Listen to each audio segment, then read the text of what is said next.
오늘 함께 은혜 나누실 말씀은 누가복음 17장 5절 6절 말씀입니다.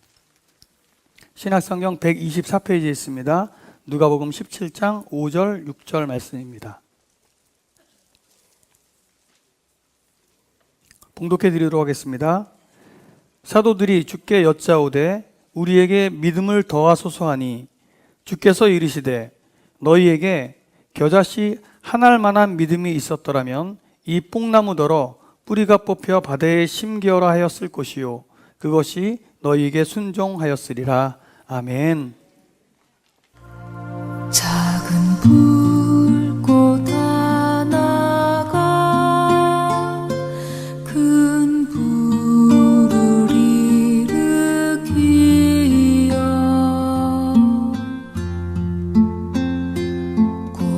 고충이 사람들 그 불에 몸 녹이듯이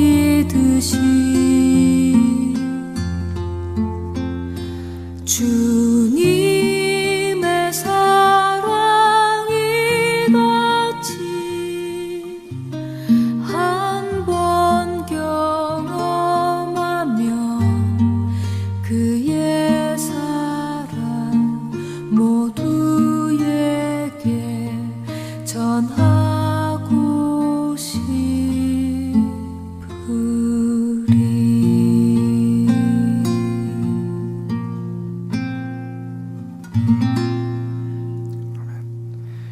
옆 사람에게 이렇게 인사하겠습니다. 주님의 사랑 전합시다.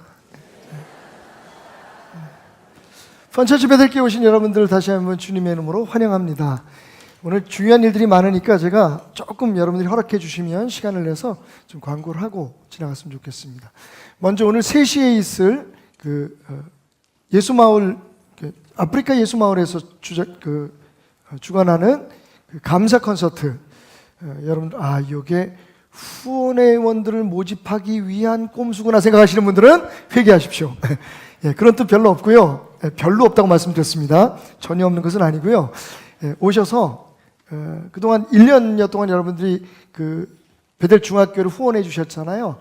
그래서 36명의 지금 학생들이, 아프리카에 정말 돈이 없고 가난해서 공부 못하는 학생들이 지금 공부를 하고 있습니다. 우리가 3만 원을 보내면 일전 한 푼 떼지 않고 그대로 3만 원이 우간다에 있는 학교에 가서 아이들 학비와 그리고 기숙비, 그러니까 급식비가 거기에서 다 충당이 되고요.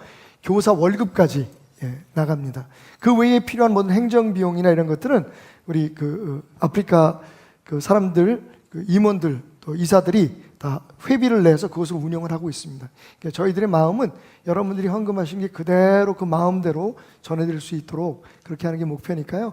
근데 그동안에 여러분들 후원해 주셔서 감사하고 또 어떻게 되고 있는지 관심 있는 분들을 위해서 하는 컨설팅이만큼 그냥 편안한 마음으로 오셔서 함께 여러 가지 진행되는 일들에 대한 보고도 받으시고요.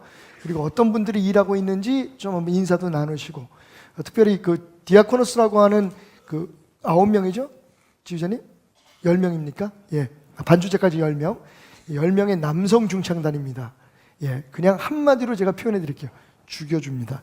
오셔서 함께 은혜를 받으시고 또 마음도 함께 담아주시면, 그냥 여러분이 참석하는 것만 해도 아프리카 예수 마을 사람들에게 굉장히 큰 힘이 될 겁니다. 아울러서 미리 광고를 드리면 올해는요, 저희가 이제 우간다의 학교가 어떻게 운영되고 있는지 여러분들이 정성을 모아서 놔준 전기라든지 그 외의 모든 그런 시설들이 어떻게 지금 관리되고 있고 우리 선교사님들이 얼마나 열심히 지금 애쓰고 계시는지 우리가 격려도 하고 또 점검도 하는 의미에서 7월 1일 새벽 1시 비행기로 떠나서 7월 11일 돌아오는 일정으로 르완다에 작년에 우리가 세운 2개의 교회, 염소은행에서 세운 2개의 교회 헌당 예배, 그리고 몇 개의 염소은행들 설립하고, 그리고 우간다로 넘어가서 우간다에서 한 닷새 정도 머물면서 학생들과 함께 시간도 보내고, 특별히 이번에는 저희가 예수 마을에서 얼마 멀지 않은 곳에 소말리아 난민들을 위한 난민 보호소가 있습니다. 정말 열악한 상황 속에서 살고 있는 그들을 우리가 방문해서 예수 복음 전하고 그리고 돌아오는 일정으로 지금 저희가 계획을 하고 있습니다. 혹시 여러분들 중에 관심 있는 분들, 함께 동참하기를 원하시는 분들은 물론 자비량입니다. 이렇게 비행기 값만 이번에 그래서 저희가 그 이디오피아 항공으로 가려고 해요. 예전에 그 카타르로 갔더니 편리하기는 한데 비용이 좀 많이 들어서 가능하면 좀 고생스럽더라도 여러분들이 같이 가셨으면 좋겠다. 근데 비행 시간은 오히려 줄어들더라고요. 오래 안 걸려요. 18시간만 가면 됩니다. 그러니까 여러분들 편안하게 대기하는 시간까지 포함해서요. 그래서 함께 가시면 무엇보다도 저하고 함께 가시면 재밌습니다. 여러분들 즐겁게 해드리고 편안하게 해드리고 제가 노력하겠습니다. 함께 동행하실 분들은 미리미리 우리 아프리카 예수마을 사람들 김일복 대표님에게 연락을 주시거나 그 외에 임원들에게 연락을 주시면 아니면 사무실에 우리 이상구 목사님, 선교 담당 목사님에게 연락 주시면 저희가 자세한 스케줄과 가서 할 일들, 그래서 준비 사항 같은 것들을 미리 말씀드리도록 하겠습니다. 또 한 가지는 우리 교회 그 예수마을 사람들과 함께 또 자랑거리죠. 우리 교회 투표가 있습니다. 할렐루야. 예. 오시면서 보셨겠지만 굉장히 축제 분위기입니다. 예. 아마 대한민국 전체에서 거의 유일한 그런 그 투표를 하는 교회가 아닐까 생각이 드는데 3번에 걸쳐서 합니다. 장로님들 투표 끝났고요. 예, 그리고 오늘은 권사님들 투표입니다. 근데 권사님들 후보가 굉장히 많습니다. 아까 보니까 나오시면서 팔이 아프다고 이러고 나오시는 분 계세요. 예, 이제 구정이 됐는데 여러분 고스톱 치시려면 많이 훈련을 하셔야 됩니다. 많이 찍으십시오.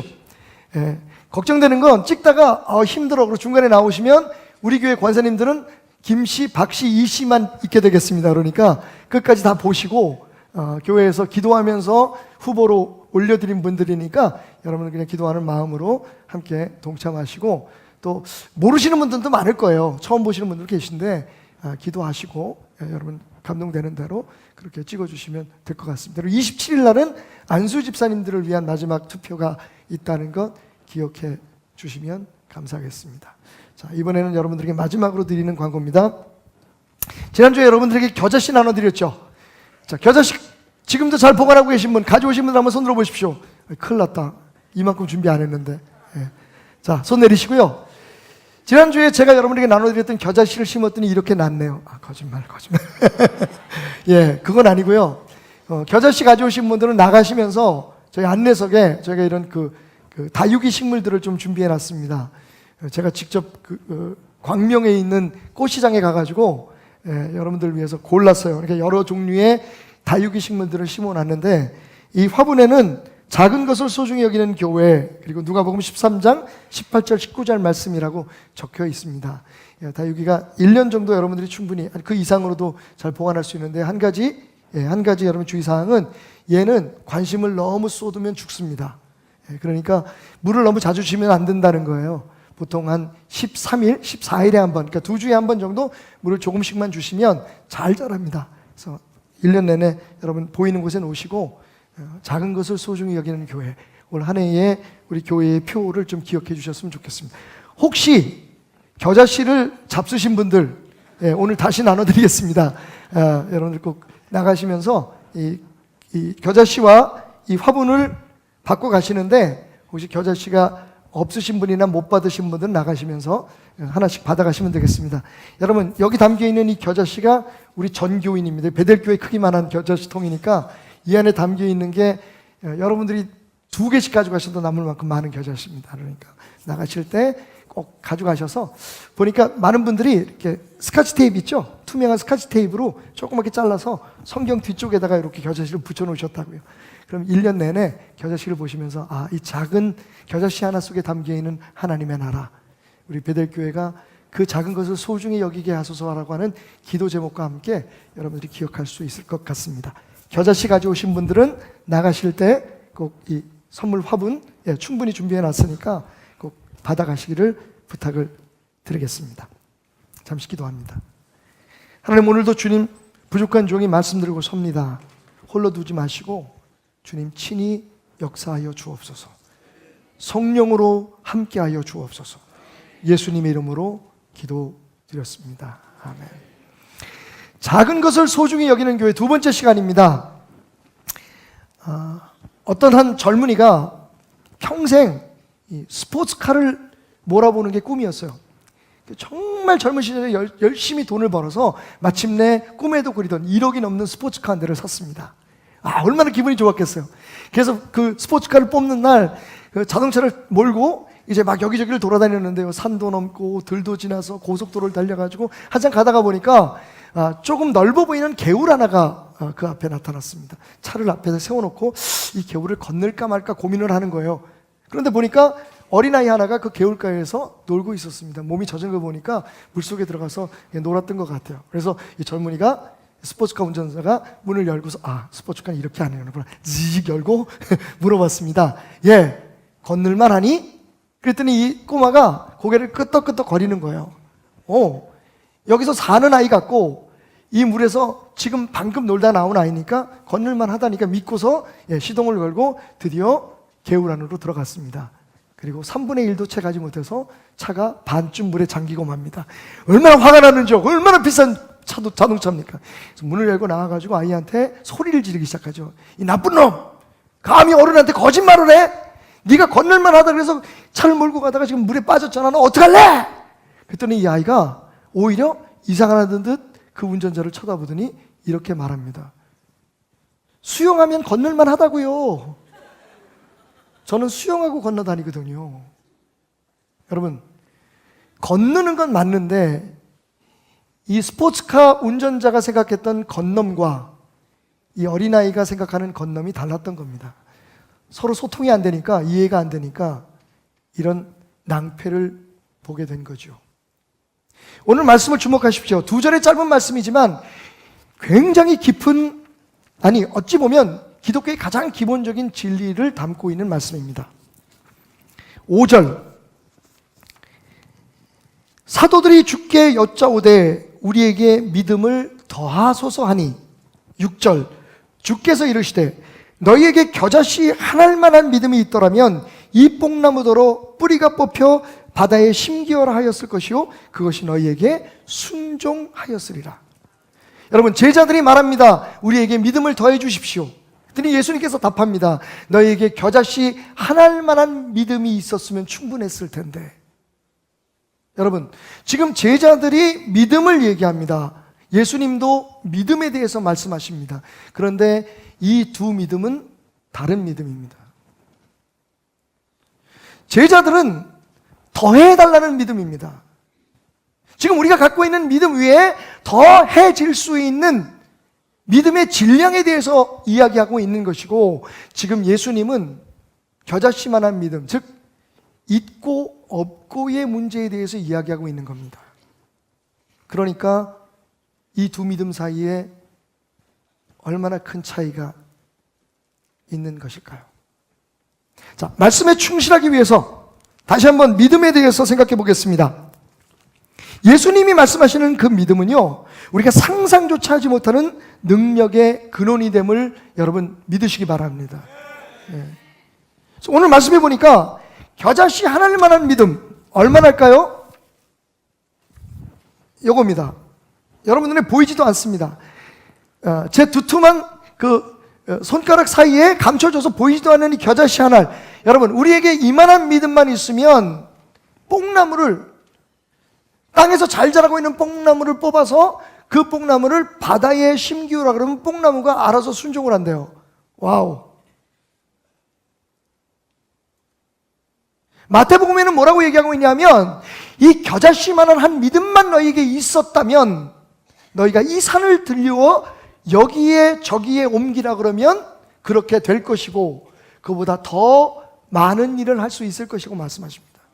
분명한 건 예수님께서 말씀하시는 그 믿음은요, 우리가 상상조차, 우리가 생각할 수도 없는 일들을 이루는 능력의 근원이 되는 것이 틀림없습니다. 이런 믿음을 갖는 여러분이 되시길 주님으로 축원드립니다. 생각해 보세요, 여러분. 이 산이 들려서 저리로 여기로 옮기려고 하는 사람 있으십니까? 왜 그러십니까?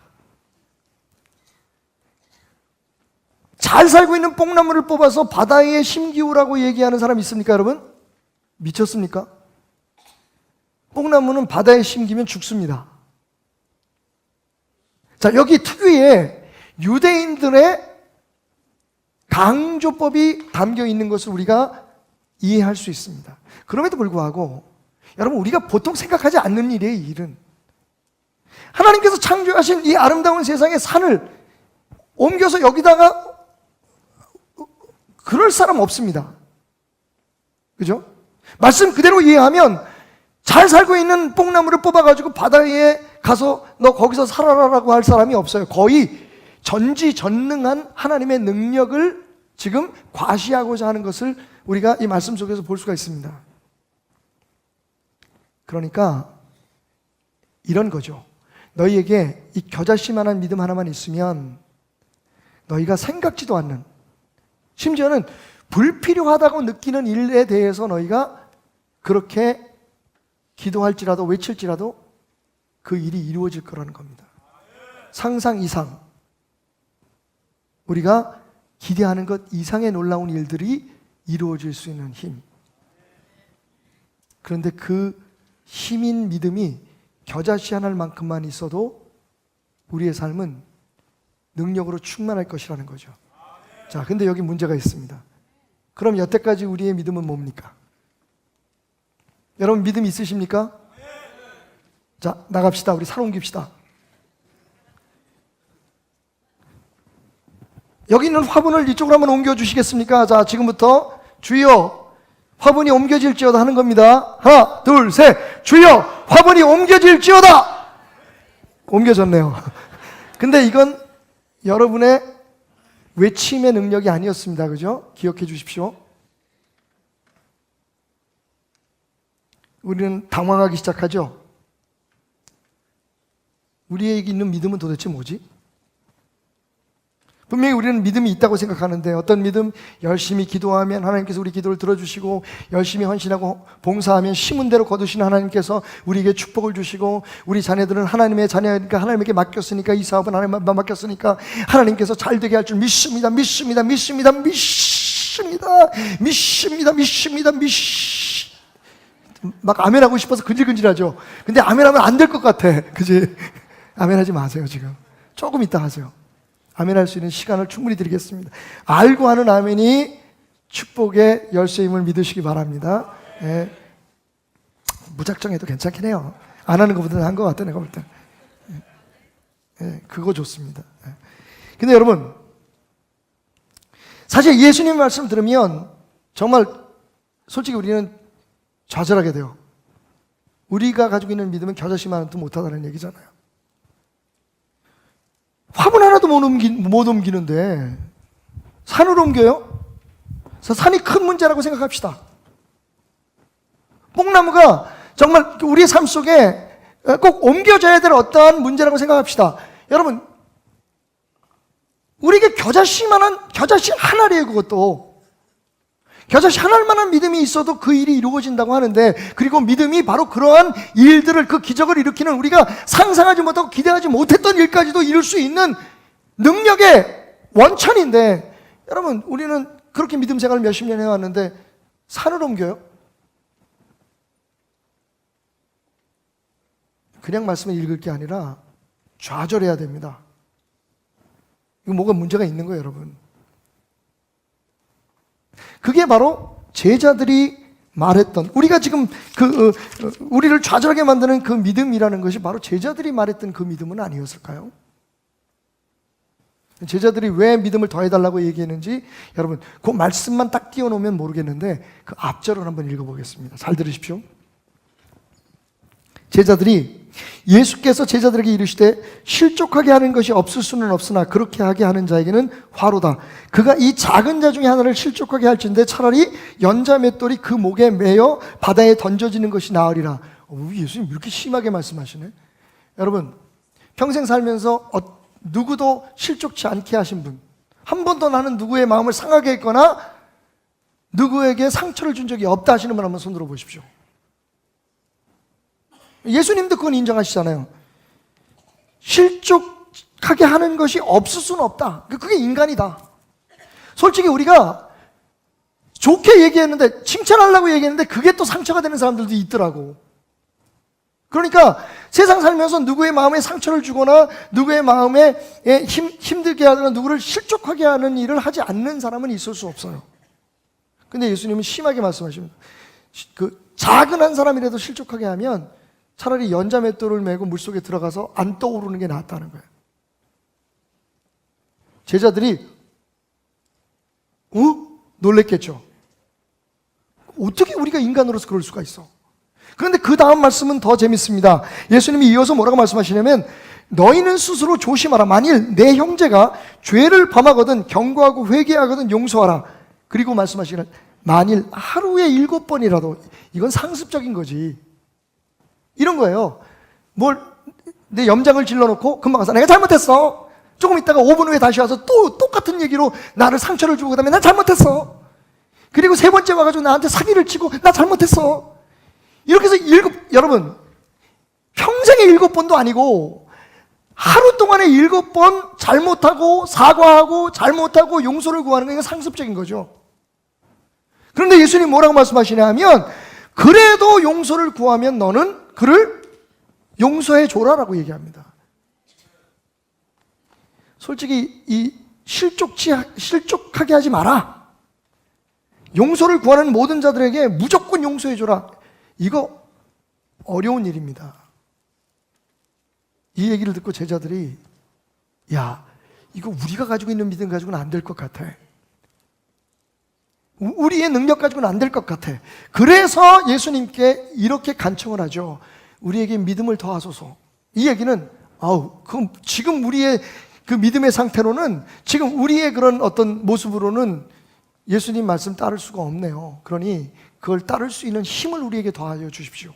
그 믿음을 우리에게 주십시오. 그때 예수님께서 답하신 게 이거예요. 아니, 니네들은 지금 내가 말하는 믿음을 잘 모르고 있구나. 내가 말하는 믿음은, 지금부터 내가 너희에게 이야기할 이 믿음은 더해지거나 많아야 될 이유가 없는 믿음이야. 여자씨 할 만한 믿음만 너희에게 있다면 그것으로 충분한 믿음이다. 점점 더 궁금해지죠? 여러분, 오늘 말씀을 통해서 한 가지 우리가 또 깨달아야 할 게 있습니다. 우리가 구해야 할 건 더 큰 믿음이 아니에요. 먼저 구해야 할 것, 물론 우리의 믿음이 커져야 됩니다. 하나님을 의지하고 하나님을 의뢰하고 또 우리가 세상에서 하나님의 사람으로 살아가는 여러 가지 우리가 흔히 말하는 그 믿음, 헌신하고 희생하고 기도하고 하는 이 믿음들이 더 커져야 됩니다만, 그런데 사실은 예수님께서 원하시는 정말 근본적인 믿음은 그게 아닙니다. 예수님은 우리에게 더 큰 믿음이 아니라 바른 믿음, 다른 표현으로 말하면 진짜 믿음을 요구하고 계시는 거예요. 그 진짜 믿음이 겨자씨만한 큼만이라도 있어야 된다는 거예요. 그게 없으면 너희가 말하는 그 더해지는 믿음, 매일매일 열심히 복받기 위해서 매달리는 그 믿음은 아무런 의미가 없을 것이다 라고 얘기하고 있는 겁니다. 그러니까 오늘 이 말씀 잘 들으셔야 돼요. 어제 저녁에 제가 잠이 안 와요. 그래서 제 아내에게 그랬어요. 여보, 나 빨리 날이 밝았으면 좋겠어. 집사람이 평소 같지 않으니까 저한테 묻는 거예요. 왜 여보? 왜 그래? 좋은 일 있어? 그래서 나 빨리 가서 설교하고 싶다. 집사님, 여보 당신 어디 아파? 항상 설교할 때마다 부담스러워 했잖아. 근데 여보, 나 오늘 이 말씀 빨리 가서 전했으면 좋겠어.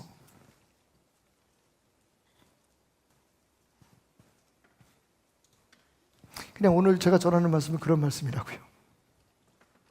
저를 밤을 설치게 했던, 여러분들에게 빨리 전했으면 좋겠다고 생각했던,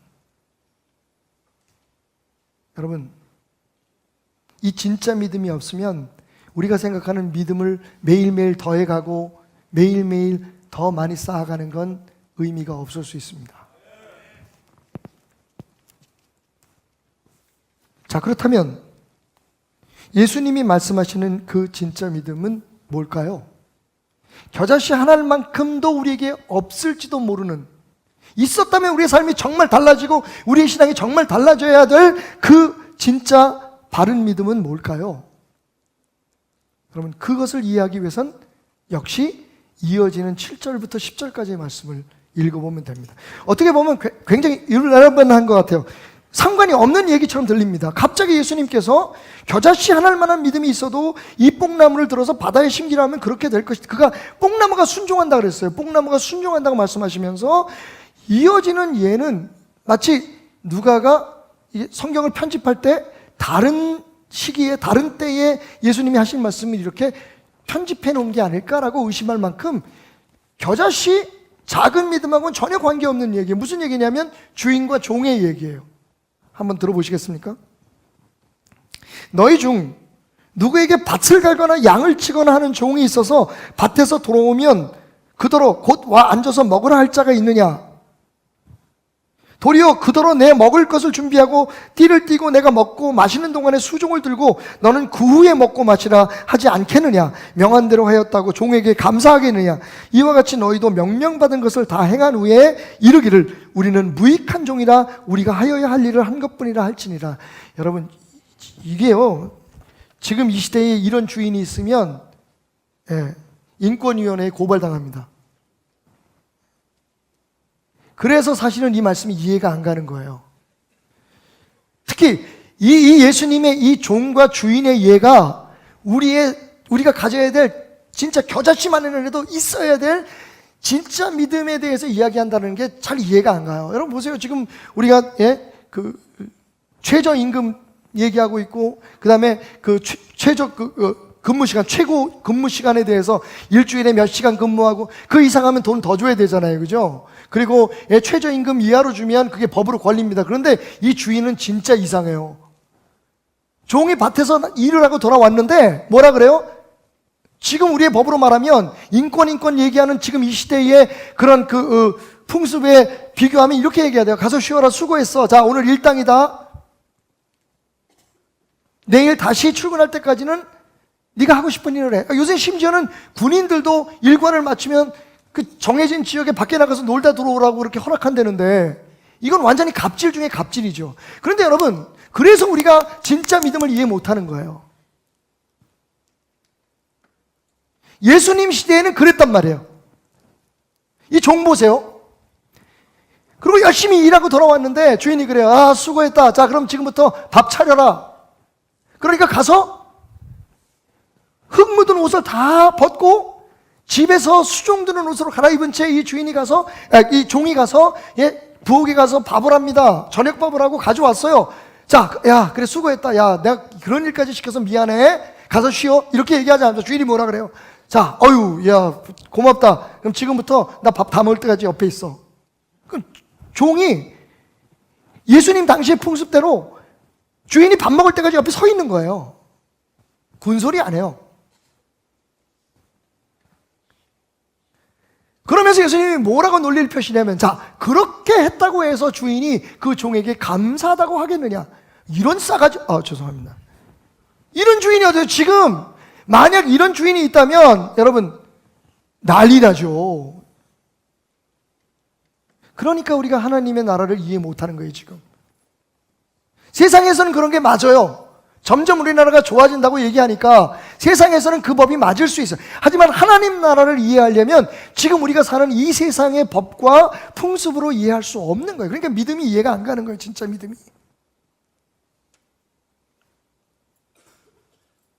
자, 그런데 주인은 그렇다고 칩시다. 주인이 그렇다고 해서 종한테 감사하겠느냐? 아니. 근데 종은 어떻게 해요? 종은 내가 마땅히 할 일을 했을 뿐이라고 그것을 받아들인다는 거예요. 근데 이게 겨자씨만한 믿음하고 무슨 관계가 있을까요? 여러분, 진짜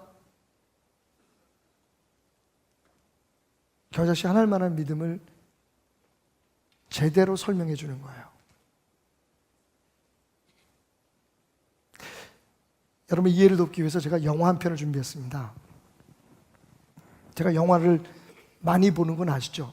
2015년에 제작된 영화인데 많은 분들이 안 보셨을 거예요. 뭐 별로 보고 싶은 영화도 아닐 것 같아요. 근데 사실은 보면요 굉장히 좋습니다. 우리의 마음을 따뜻하게 만드는 영화예요. 리들 보이라고 하는 작은 소년이라고 하는 영화인데, 그 영화에 그 외소증에 걸린 페파라고 하는 아이가 나옵니다. 이 어린아이는 다른 아이들보다 키가 작아요. 그래서 항상 다른 사람들에게 왕따를 당하고 놀림을 당하면서 자랍니다. 그에게 유일한 친구는 아버지밖에 없었어요. 근데 이 아버지가 2차 대전에 전쟁에 나가게 됩니다. 집안에서 한 사람은 나가야 되는데 그 페퍼에게는 형이 있었어요. 근데 형이 평발이야. 그래서 형이 못 나가고 대신 아버지가 전쟁을 나갑니다. 그런데 나가기 전에 이 아버지가 어린 페퍼에게 얘기하죠. 너 키가 작다고 친구들이 너 놀리지? 하지만 아빠 눈에는 너는 작은 거인이다. 너는 영웅이야. 그러면서 잡지 하나를 보여줍니다. 그 잡지의 주인공은 벤 이글이라고 하는 마술사예요. 매지션. 눈속임으로 물건을 여기서 저기로 옮기는 것을 그런 시연을 하는 그런 마술사입니다. 너는 이 벤 이글 같은 영웅이란다. 그리고 아빠는 전쟁터에 나가죠. 페퍼가 우연히 그 벤 이글이라는 사람이 그 동네에 와서 공연을 하는데 참석하게 되고 그 벤 이글이 이 페퍼에게 병을 저쪽 끝에 있는 병을 이쪽 끝으로 옮기는 속임수를 보여줍니다. 그러니까 이 아이는 자기가 정말 물건을 여기서 저기로 옮길 수 있는 힘이 있다고 믿기 시작하죠. 작은 겨자씨 하나가 뽕나무를 뽑아서 바다에 던질 수 있다. 어린 페퍼는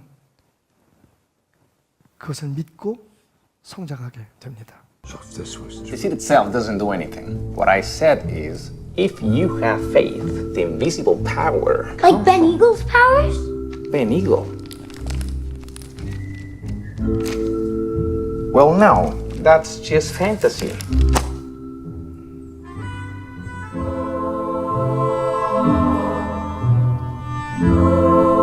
How can you say that? I meant Ben Eagle and he showed me how to move a bottle. He can also move a mountain just like you said. No, that's not the same thing. That's not faith. Let's see. If you have faith, fides in Latin. Father Crispin, I'll take it from here. I understand.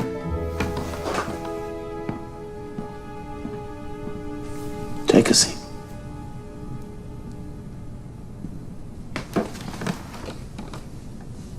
Why don't you show me how you move the bottle? You want to see? Yes, I do.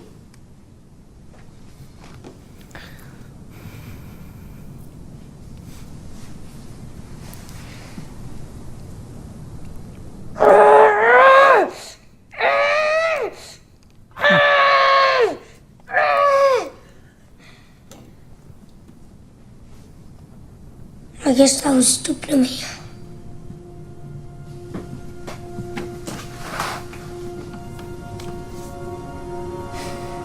Why don't you try again?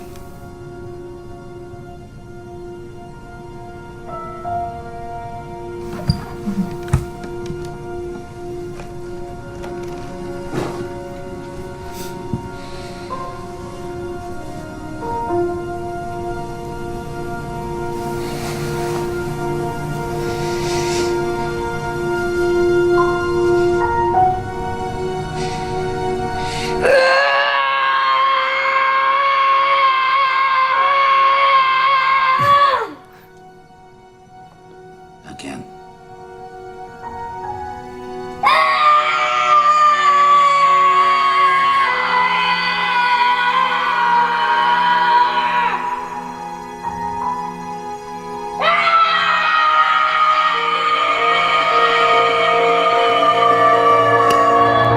There. It moved. No, you moved it. Yes, because you moved me to move it. See, I moved it because you wanted the bottle to move so much. And that, you could say, is how faith works. At least some of the time. And this is as much as I need to move a mountain? Well, in theory, yes. But it's up to him. He's the mover. 재밌죠? 우리 한번 해볼까요? 자, 시작. 안 하셔도 지금 여러분 그 짓 하고 계세요. 정말 우리들의 믿음이 그런 것 같아요. 그냥 막 하나님 우리 자식 새끼, 하나님 이 사업을, 하나님 이 교회를. 여러분, 산을 옮기는 건 누군가요? It's up to him. 그분에게 달려 있어요. 만약에 말도 안 되는 거지만 정말 뽕나무를 이 땅에서 뽑아서 저 바다에 심는 분이 계신다면 그건 누군가요? 하나님이시거든요. 그렇습니다, 여러분. 예수님께서 원하시는 산을 옮기는 믿음, 뽕나무를 땅에서 뽑아서 저 바다에 심기라면 뽕나무가 순종하게 하는 믿음. 뭐라고요? 뽕나무가 순종한대요. 여러분, 그 작은 말 한마디에 비밀이 숨겨져 있습니다. 그리고 이어지는 종과 주인의 예. 우리에게 없는, 있어야 될 그 겨자씨만한 놀라운 능력을 가져오는 믿음이 뭔지 아십니까? 하나님을 진짜 하나님으로 인정하는 거예요. Lordship of Jesus Christ. 이게요, 우리는 입으로 주님을 얘기하지만 그 주님을 이용하고 사용해서 우리의 뜻을 이루기를 원하죠. 세상에서 살면서 아까 제가 말했지만 뭐 인권이 중요시 여기는 세상, 그죠? 민주주의가 중요시 여겨지는 세상, 여기서 하나님의 말씀을 있는 그대로 받아들이는 건 바보처럼 느껴지는 신앙생활을 우리가 지금 하고 있는 거예요. 여러분, 제가 말씀드리는 the Lordship, what I'm talking about is the total submission, total surrender. 무슨 얘기냐면 정말 우리가 주님이 주님이라고 얘기하면 주님이 말씀하신 그대로 토달지 않고 불평하지 않고 원망하지 않고 그대로 순종할 준비가 되어 있느냐는 겁니다. 우리가 말씀을 듣지만, 우리가 성경을 읽으면서 깨닫지만 이거는 내가 할 수 있어서 하고 저건 저거 하고 이건 아마 이런 얘기일 거야 저런 얘기일 거야 그렇게 해석하고 톨달지 않고 예수님이 하라면 예수님 말씀이니까 하는 거예요. 내가 그렇게 하고 싶어져서가 아니라 내 감정이 따라가서 아니라 내가 할 수 있어서도 아니고 예수님의 말씀이니까 순종하겠습니다. 여러분, 주님이 원하시는 진짜 믿음, 산을 옮길 수 있는 믿음은 그런 믿음이라는 거예요. 왜? 그런 믿음만이 하나님을 움직이는 믿음이기 때문이에요. 우리는 믿음이라고 얘기하면서 하나님을 이용해요. 우리가 원하는 걸 그게 이루어지기를, 내 믿음이 그것을 행하기를. 여러분, 우리의 믿음은 사실 한 가지 이외에는 아무런 의미가 없습니다. 그건 뭡니까? 하나님을 감동시키고 하나님을 움직일 수 있는 힘이라는 것 이외에 믿음으로 세상 바꿀 수 없어요. 우리의 기도의 양이 내가 가지고 있는 모든 문제를 해결하지 않습니다. 한 가지 조건이 이루어지지 않으면, 그게 뭘까요? 우리가 하는 기도와 우리의 믿음이 하나님이 그렇게 하실 수 있도록 하나님의 마음을 움직이지 않으면 아무런 의미가 없다는 거예요. 그러니까 많은 사람들이 그 어린 소년처럼 믿으면 된다, 믿으면 된다, 하면 된다, 할 수 있다. 여러분, 언제까지 하나님의 재단에서 이런 얘기들이 반복적으로 외쳐져야 될지 저는 모르겠어요. 진짜 믿음은요, 하나님 앞에 굴복하는 거예요. 그게 안 되잖아요, 우리가. 제자들이 그게 안 됐죠. 여러분 알다시피 마가복음 1장에서 제자들이 배 버리고 금을 버리고 자기 아버지 떠나고 심지어는 자기가 부리던 종들을 떠나서 요한과 야고보 경우, 그래서 예수님을 따랐어요. 그런데 3년 동안 따랐는데 그들이 변했나요? 안 변했어요. 마태복음 19장에 보면 베드로가 이렇게 얘기합니다. 우리가 주님을 따르기 위해서 모든 것을 버렸사오니 우리가 무엇을 얻겠습니까? 여러분, 베드로가 예수님을 따랐던 이유는, 버렸던 이유는 자기가 버린 것보다 더 큰 걸 예수를 따라가면 얻을 수 있을 것이라고 계산했기 때문이에요. 아니거든요. 예수님이 원하는 건 예수님을 주인으로, 하나님을 우리가 고백하는 것처럼 진짜 주인으로 모시는, 그분의 말씀이 결론이 되어야 되는 거, 우리의 삶에. 그게 우리 인격적인 아까 예수님께서 제자들에게 말하는 것처럼 사람들 실족시키지 마. 작은 사람 하나만 실족시켜도 너는 물에 빠져 죽는 게 더 나아. 이렇게 말씀하신 것처럼 혹은 매일 상습적으로 하루에도 7번씩 나에게 사기를 치고 내 뒤통수를 치는 사람을 용서하라는 여러분 그거 어떻게 용서해요? 그런데 그 말도 안 되는 얘기지만 예수님께서 그렇게 하라 그랬으니까 내 생각과 내 감정과 관계없이 주인이 말씀하셨잖아요. 여러분 예수님이 하신 종과 주인의 비유가 그거예요. 뭔 말이 그렇게 많어? 하려면 하는 거지. 그리고 나서도 내가 열심히 했습니다. 내게 뭘 주시겠습니까? 내가 이렇게 했으니까 저 칭찬해 주세요. 여러분 교회에서 주의 일하고서 칭찬받고 인정받을 생각하지 말고 하는 게 그게 믿음이라는 거예요. 내가 헌금을 하거나 내가 기도를 열심히 하거나 내가 무슨 일을 하는 행위 자체가 그게 주님께서 내게 시키셨기 때문에 내가 하는 것이고 어떠한 대가를 원하는 것이 아니라는 그 믿음이 진짜 주님이 원하시는 그런 마음으로 하나님을 정말 내 삶의 주인으로 인정하는 그 믿음이 겨자씨 하나만 있어도 주님이 우리를 위해서 여러분 우리에게 필요 없는 것도 다 해주신다는 거예요. 뽕나무 뽑아서 옮겨주시거나 나무 옮겨주거나 주님이 하신다는 거예요. 일은 주님이 하십니다. 그럼 우리가 복해야 될 건 뭐예요?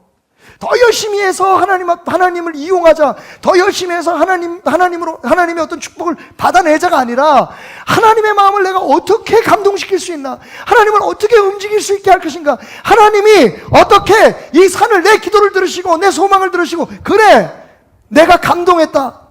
이렇게 옮겨질 수 있게 하느냐가 그게 우리의 믿음의 최종적인 목표고 우리 믿음의 시작이 되어야 된다는 거예요. 그 다음에 주님께서 말씀하신 대로 기도도 열심히 하고 헌신 봉사하고 희생하고 이 모든 것들이 따라와야 예수님이 내 삶의 주인이 아닌데요. 여러분 마태복음 7장 기억하시죠? 제가 요즘 들어 대단히 자주 인용하는 말씀입니다. 사람들이 주님 앞에 나와서 마지막 때 이렇게 얘기합니다. 주여 주여 우리가 주의 이름으로 귀신도 쫓고 병도 고치고 참 많은 일을 하지 않았습니까? 그랬더니 예수님께서 뭐라고 말씀하세요? 나는 너희들을 알지 못한다. 너희들이 언제 내 일을 했어? 내 이름으로 니네들이 일했지. 저는 오늘 우리 교회들이 집단 리플리 증후군에 사로잡혀 있는 것은 아닐까라고 하는 두려움을 갖습니다. 지금 우리가 하나님의 일을 하고 있다고 믿어요. 우리가 싸우는 이유도 하나님의 뜻을 위해서고 보세요. 다 어느 편이든지 다 하나님의 뜻이래요. 하나님의 영광을 위해서 한대요. 여러분 진짜 하나님의 영광을 위하는 건 하나님 앞에 굴복하는 겁니다. 그리고 하나님이 역사하시기를 기다리는 거죠. 여러분 뽕나무가 우리 말에 순종하겠어요? 근데 하나님의 말씀에 순종합니다. 산이 우리가 옮긴다고 해서 옮겨지겠어요? 하지만 하나님은 그렇게 하실 수 있습니다. 왜? 그 산을 만드신 분이 하나님이시고 그 뽕나무를 만드신 분이 하나님이십니다. 진짜 믿음은요 하나님을 기쁘게 해드리는 믿음인 거예요. 하나님은 무엇으로 기뻐하실까요? 우리가 온전히 하나님을 주인으로 여기는 거예요. 우리는요 주님을 믿는다고 하면서 주의 말씀을 순종하지 않아요. 왜냐하면 내 생각과 다르고 그러면 손해볼 것 같고 내 계산에 안 맞는 거야. 그게 바로 애쓰는 신앙이에요. 밤새도록 기도하고 40일 김씩 기도를 몇 번 하고 여러분 성경에는 환도뼈가 부러진 후에야 하나님을 하나님으로 믿은 사람이 있어요. 축복을 누리게 된 사람이 있습니다. 그렇게 화려하고 아름답던 40년 동안의 왕자의 삶을 버린 후에야 철저하게 버리고 난 후에야 하나님의 사람이 되고 하나님 앞에 쓰임받은 사람이 있어요. 홍해를 가르고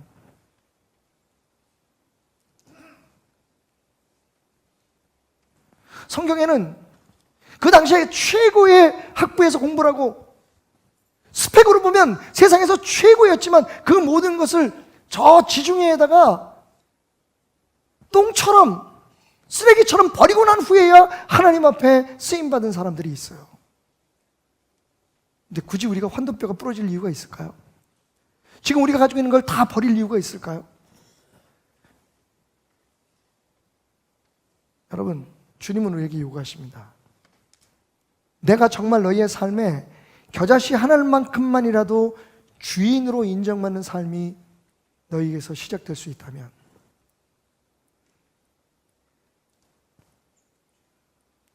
또다시 요한복음 15장 5절 말씀이 기억나네요. 너희가 나를 떠나서는 아무것도 할 수 없다. 여러분, 말씀을 마치면서 한 가지만 정확하게 이야기하고 지나갈게요. 여러분들이 그렇게 생각하시면, 그러면 지금 이 세상에서 이러고 있는 인권이라든지 무슨 민주주의라든지 이런 게 다 헛되단 말인가? 아닙니다, 여러분. 예수님께서 최근에 책을 읽다 깨달은 건데, 예수님께서 그 세금을 내라고 얘기하는 사람들에게 대해서 이렇게 말씀하시죠. 제자들을 불러서 자, 세금을 내야 됩니까? 안 내야 됩니까? 그러니까 예수님이 이렇게 말씀하시죠. 동전 가져와라. 동전에 누구의 얼굴이 있냐? 그랬더니 여기 시저, 카이저의 얼굴이 있습니다. 황제의 얼굴이 있네요. 그러면 황제의 것은 황제에게, 그리고 뭐라고 얘기해요? 하나님의 것은 하나님에게 드려라. 난해해 보이죠? 여러분, 진짜 엄청난 선언입니다. 그 전까지는요, 하나님의 것이 없었어요, 세상에.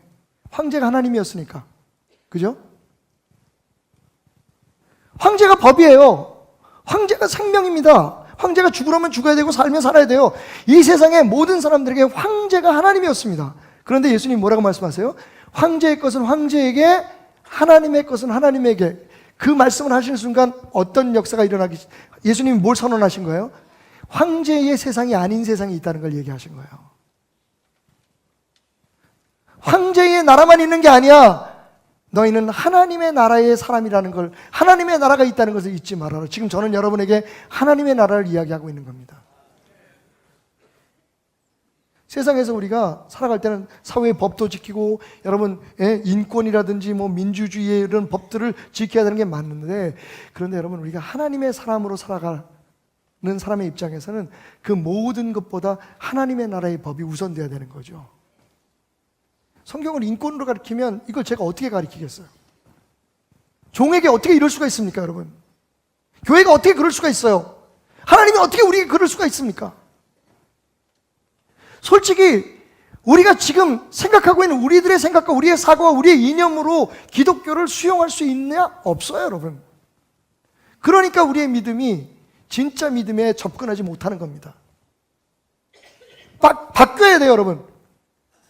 예수님이 나의 주님, 하나님이 나의 주인이 되고 하나님의 말씀대로 살아가는 것이 결론이 된 다음에 세상의 법을 우리가 이해하고 수용하고 따르려고 해야지, 세상의 법을 먼저 앞세우고 하나님의 법을 하려면 계속 싸우는 거예요. 세상과 하나님의 나라는 서로 다툴 수밖에 없기 때문이에요. 여러분, 예수님이 요구하시는 겨자씨만한 믿음, 있기만 하면, 여러분, 양이 중요한 게 아니라 그런 마음이 있기만 하면 너희가 천국 백성으로 천국의 능력을 가지고 살아갈 수 있다 라고 말씀하시는 그 믿음은 예수님을 나의 삶의 주인으로 하는 거예요. 내 생각, 내 감정, 나의 모든 지식과 나의 모든 판단의 주인으로 그분을, 다시 말하면 모든 것의 결론이 하나님의 말씀이 되고 그분이 돼야 되는 거예요. 이거 없으면 죄송합니다만 여러분, 평생 방구 나올 만큼 힘만 쓰다가 죽는 거예요. 죽을 때까지 하나님의 나라는 소유하지 못하고 죽는 거예요. 그냥 희망 고문 속에서 살다가 죽는 거예요. 교회 가고 부흥회 참석하면 여러분 믿으십시오, 믿으면 됩니다, 하면 됩니다. 뭐가 돼요 도대체? 세상은 점점 어려워지고 있는데, 교회는 점점 더 단어를 잘 선택해야 되는데 이럴 때 생각이 안 나. 그렇게 돼가고 있는데 언제까지 우리가 우리 스스로를 속이면서 그것이 진리라고 우리 스스로 리플리 증후군에 걸린 사람들처럼 내가 지금 답이야, 내가 진리야, 내가 지금 천국을 얘기하고 있어 말하면서 살아가겠습니까? 여러분, 우리가 하는 건 먼저 예수 그리스도가 우리의 삶의 주인, 하나님의 말씀이 우리의 삶의 모든 것의 기준이 된 다음에야 의미를 갖게 되는 행위들입니다. 희생을 하든 헌금을 하든 헌신을 하든, 이게 안 된 상태에서 우리의 믿음을 더하소서, 더 열심히 해봐요. 여러분, 뭐가 달라지겠습니까? 우리가 열심히 안 해서, 대한민국 성도들처럼 열심히 하는 사람들이 어디 있어요? 새벽부터 눈을 비비고 나와서 기도하는 사람이 어디 있습니까? 그럼 뭐가 달라집니까, 여러분? 예수님 앞에 굴복하지 않는 한, 하나님이 우리의 삶의 주인이 되자는 이 교회에 어찌 보면 세상 사람들이 볼 때 그거 당연한 거 아니야? 가장 작은 거 아니냐고 말하는 그 믿음이 진짜 우리의 믿음으로 받아들이는 그 순간이 오기 전까지 우리 교회는 교회로서 능력이 없는 거예요, 여러분. 우리는 하나님의 사람으로서 아무것도 할 수 없는 겁니다. 왜? 하나님이 안 움직이시니까. 우리는 하나님을 이용하려고 들지 하나님 앞에 우리가 이용당해야 된다는 걸 생각하지 않고 있잖아요. 그러니까 핏대 올리고 싸우고 다투고 내가 옳으니 네가 그러니. 여러분, 하나님의 말씀이 법이 된다면 생각해보세요. 7번씩 용서하는 사람도 용서해 주라 그랬는데 지금 우리가 뭐 가지고 지금 다투는 겁니까? 아, 처음 오신 분들은 우리 교회가 무슨 다투는 줄 아나 보다. 없어요, 그런 거. 다투는 게 하나 있긴 있어요. 다음 주일에는 국을 뭘 끓일까 이거 가지고 굉장히 신경을 씁니다만, 아니 결론이 다 나와 있잖아요. 근데 이거 순종을 못하는 게 우리가 지금, 하나님이 우리의 삶의 주인이 아닌 거예요.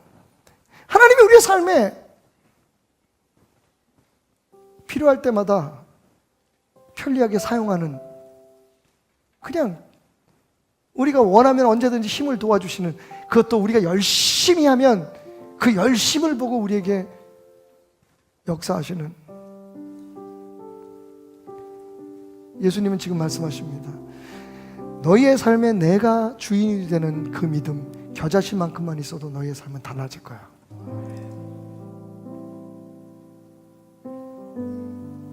여러분, 우리는 지금 하나님 나라에서 살고 있는 사람들입니다.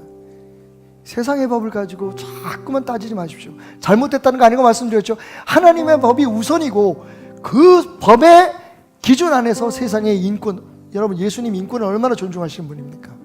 근데 하나님이 주인이 안 된 상태에서 주장하는 인권은 인본주의예요. 동성애도 인권이라는데 뭔 얘기를 하겠어요, 여러분? 가정을 파괴하고 세상의 모든 기준을 무너뜨리는, 아, 근데 이것 때문에 잡혀갈지 모르겠다. 근데 여러분, 언제까지 우리가 입을 다물고 아닌 것처럼 살겠습니까? 그거 입 다물고 살아야 우리가 편안하니까, 그죠? 세상에서 떠들고 주장하는 것들이 진리인 양 우리가 동의를 해야 우리 교회가 굉장히 앞서가는 것 같고 민주적인 것 같고 하니까, 여러분 맞습니다. 지금 세상에서 주장되는 것들이 잘못됐다는 게 아니에요. 그런데 그 모든 주장과 선언들의 기반이 하나님의 말씀이 아니라는 게 문제입니다. 철저하게 인간 중심, 그리고 순간 내가 누릴 이익 중심, 그리고 우리의 욕망 중심으로 모든 것들이 진행되고 있는데 사람들은 그걸 인권이라고 포장하고 그걸 민주주의라고 포장하고 있다는 게 문제인 거죠. 저는 혁명을 얘기하는 게 아닙니다, 여러분. 이 시대의 정부나 기관들을 비난하는 게 아닙니다. 믿음 아닌 믿음을 가지고 마치 세상에서 주장하는 것이나 세상에서 말하는 어떤 것을 함께 우리가 주장하고 따라야만 우리가 정말 좋은 그리스도인이라고 생각하는 그 착각을 벗어야 된다는 것을 말씀드리는 겁니다. 하나님의 말씀이 결론이 되어야 됩니다. 여러분의 삶에 예수가 결론이 되시길 바랍니다. 여러분, 우리가 노력해서 우리의 가정과 부부 사이를 조금 낫게 할 수 있을지 모르지만 근본적으로 변할 수 있는 힘은 하나님밖에 없습니다. 누가 와서 여러분에게 무엇을 묻거든 예수를 전하십시오, 이렇게 하니까 되더라 저렇게 하는 되더라 얘기해 주시지만 결론은 예수여야만 합니다. 결론은 하나님의 말씀이어야 합니다. 겨자씨만한 믿음만 있어도 우리가 그게 없다는 거예요. 지금 여러분, 그분의 옷자락만 만져도, 아니 그분이 내 발을 씻는 게 아니라 내가 그분의 발을 씻겨드리고 그리고 그분의 발에 입 맞추고 내 삶의 왕관을 내려놓을 때에 내가 비로소 하나님의 사람이 되는 것을, 하나님의 나라의 권세와 능력을 내가 비로소 누리게 되는 것을, 겨자씨만한 믿음이 있어도 그 겨자씨만한 믿음이